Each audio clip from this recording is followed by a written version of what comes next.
পরিবেশ সচেতনতা বৃদ্ধি এবং দুর্যোগ ঝুঁকি মোকাবিলায় শিক্ষার্থীদের প্রস্তুত করতে রংপুরে অনুষ্ঠিত হয়েছে ওয়ান চাইল্ড ওয়ান ট্রি কর্মসূচি। লার্নিং অ্যাসালিরেশনের আয়োজনে এক কর্মসূচি অনুষ্ঠিত হয় রংপুর উচ্চ বিদ্যালয় প্রাঙ্গণে।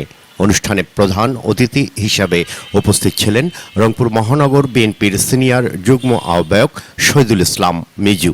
এছাড়াও উপস্থিত ছিলেন বিদ্যালয়ের প্রধান শিক্ষক মফিজউদ্দিন, শিক্ষক, শিক্ষার্থী এবং আয়োজক সংগঠনের প্রতিনিধিরা।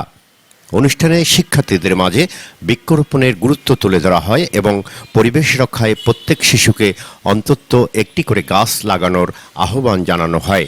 এ সময় বিভিন্ন প্রজাতির গাছের চারা বিতরণ করা হয়।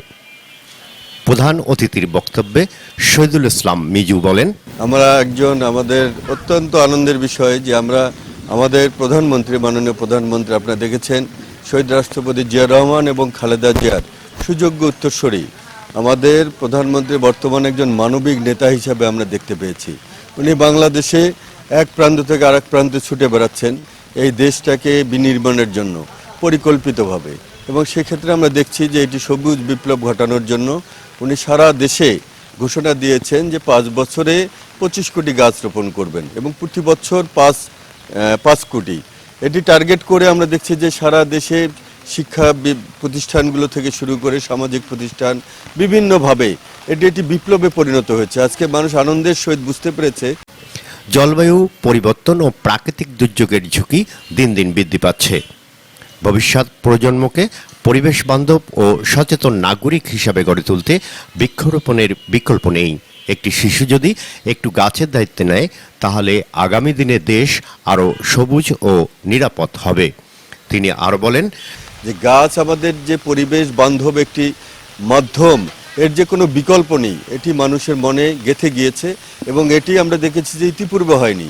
আজকে আমাদের মানবিক প্রধানমন্ত্রী, আমরা মনে করি যে তারেক রহমানের নেতৃত্বে যে কাজটি শুরু হয়েছে, কর্মসূচিটি, এটি বিপ্লবে পরিণত হয়েছে এবং আমরা মনে করি যে বাংলাদেশ আবারও সবুজে বিপ্লবে পরিণত হবে, বাংলাদেশ সবুজে পরিণত হবে এবং বাংলাদেশের মানুষ স্বাস্থ্যসম্মতভাবে বাস করতে পারবে। এবং এই বিপ্লবটি, এই কর্মসূচিটি সবার মাঝে, স্কুল, কলেজ, প্রতিষ্ঠান, সামাজিক প্রতিষ্ঠান, সর্বস্তরের মানুষের মাঝে আমরা ছড়িয়ে দিচ্ছি এবং মানুষ এটি গ্রহণ করছে এবং আমরা আশা করি যে ওনার যে টার্গেট, বাংলাদেশকে সবুজে রূপান্তরিত করা, সবুজ দেশ হিসাবে পরিণত করা, এটি সম্ভব হবে, এটি আমরা আশাবাদী। অনুষ্ঠানে বক্তারা পরিবেশ রক্ষা, বৃক্ষরোপণ, জলবায়ু পরিবর্তনের প্রভাব মোকাবিলা এবং দুর্যোগকালীন প্রস্তুতি বিষয়ে শিক্ষার্থীদের বিভিন্ন দিক নির্দেশনা প্রদান করেন। শেষে শিক্ষার্থীদের অংশগ্রহণে বিদ্যালয় প্রাঙ্গণে বৃক্ষরোপণ কর্মসূচি পালন করা হয়।